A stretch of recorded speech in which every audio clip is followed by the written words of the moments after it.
Burkina Faso, un pays africain qui met en valeur les héros africains. Aujourd'hui, nous allons voir ce que le Burkina Faso a fait en mémoire de Nelson Mandela, président de l'Afrique du Sud. Écoutons d'abord l'histoire de Nelson Mandela.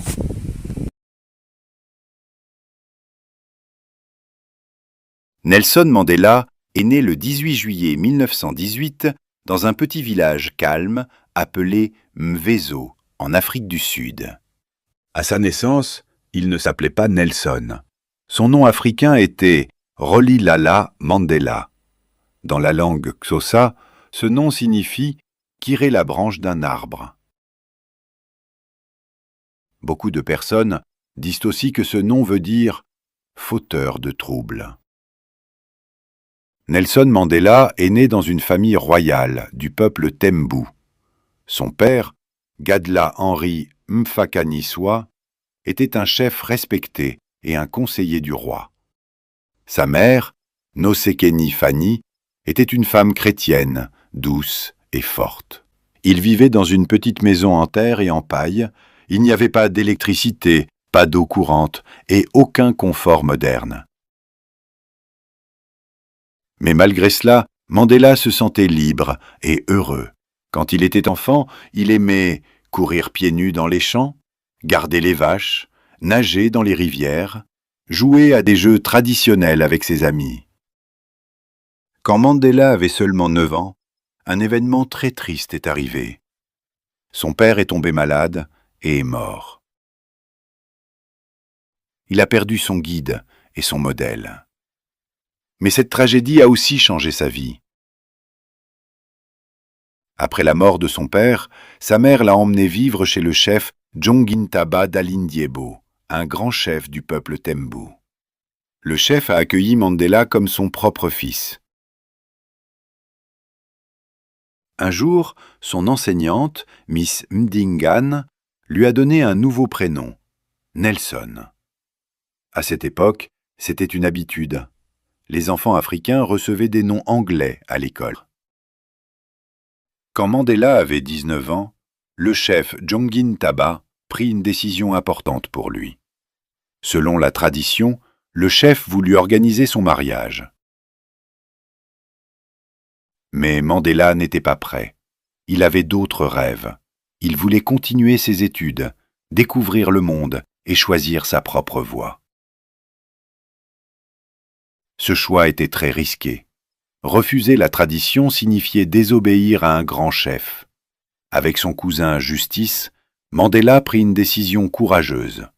Il s'enfuit vers Johannesburg, la plus grande ville d'Afrique du Sud. Plus tard, il entra à l'université du Witwatersrand où il étudia le droit. Il était l'un des rares étudiants noirs. Pendant ses études, Mandela rejoignit le Congrès national africain, ANC. C'était une organisation politique qui luttait pour les droits des Noirs en Afrique du Sud. À cette époque, Mandela et d'autres jeunes militants pensaient que l'ANC devait changer. Ils voulaient une action plus forte, plus directe.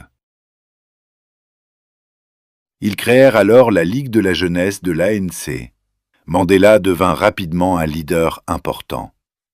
Ses discours étaient clairs, forts, pleins d'espoir. Il parlait de justice, dignité, responsabilité, action. Les gens admiraient son courage.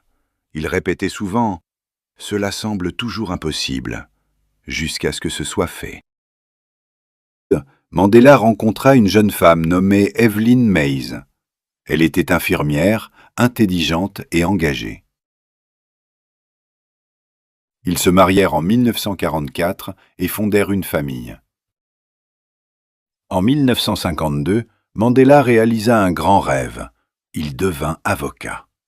Avec son ami Oliver Tambo, il ouvrit le premier cabinet d'avocats noirs du pays, Mandela et Tambo. Ce cabinet aidait les personnes noires, gratuitement ou à très bas prix. Chaque jour, Mandela défendait des victimes de l'injustice. Chaque nuit, il continuait à organiser la lutte pour la liberté. En 1962, Nelson Mandela fut arrêté. Il fut accusé de sabotage et de trahison. Pendant son procès, Mandela ne resta pas silencieux. Il utilisa le tribunal comme une tribune. Il prononça un discours historique, plein de dignité et de courage. Il déclara qu'il avait combattu la domination des Blancs et la domination des Noirs. Il dit qu'il croyait en une société libre et démocratique, où toutes les personnes vivraient ensemble avec les mêmes droits. Il ajouta une phrase très forte. « C'est un idéal pour lequel je suis prêt à mourir. » Ces mots marquèrent le monde entier. La condamnation à la prison à vie. Le verdict tomba. Prison à vie. Mandela fut envoyé sur l'île de Robben Island, une prison froide et isolée. Elle se trouvait au large du Cap. Les conditions de vie étaient très dures. Mandela vivait dans une petite cellule, sans lit, avec une simple couverture, sur un sol froid. Les années passées. Mandela resta en prison pendant 27 ans. Mais paradoxalement, plus il était enfermé, plus son nom devenait fort. Dans le monde entier, les gens criaient « Libérez Nelson Mandela !» Le 11 février 1990, après 27 ans de prison, Nelson Mandela fut libéré. Il avait 71 ans. Le 27 avril 1994, Nelson Mandela fut élu premier président noir de l'Afrique du Sud. En 1999, il quitta le pouvoir volontairement. Le 5 décembre 2013, Nelson Mandela mourut à l'âge de 95 ans.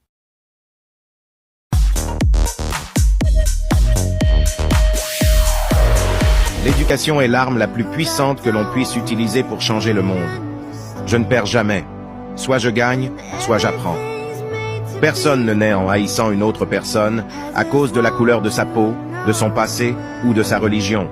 Les gens doivent apprendre à haïr, et s'ils peuvent apprendre à haïr, ils peuvent apprendre à aimer, car l'amour vient plus naturellement au cœur humain que son opposé.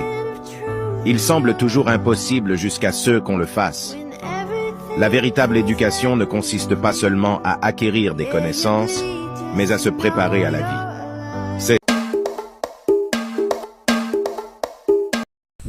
Avenue Nelson Mandela, le lycée Nelson Mandela.